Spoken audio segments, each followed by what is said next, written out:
માં અંબાના ચરણોમાં વંદન કરીને, માં અંબાને પ્રાર્થના કરીને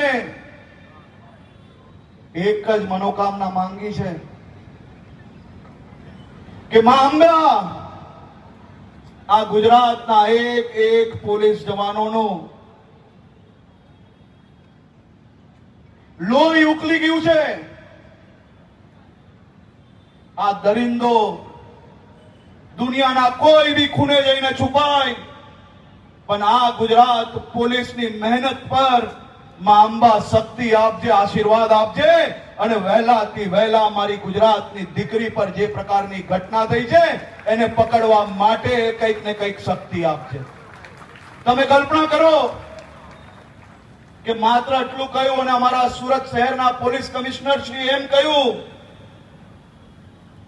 કે સાહેબ આપણી ગુજરાત પોલીસ રાત્રે ઊંઘશે નહીં, પરંતુ એને ગમે ત્યાંથી પકડીને લાવશે અને જીવનમાં ક્યારેય કોઈ દીકરી પર આંખ ઊંચી નહીં કરી શકે એ પ્રકારની પરિસ્થિતિ ઊભી થઈ છે. એવો અમે તમને એમ કે પોલીસ તરીકે વાદો આપીએ.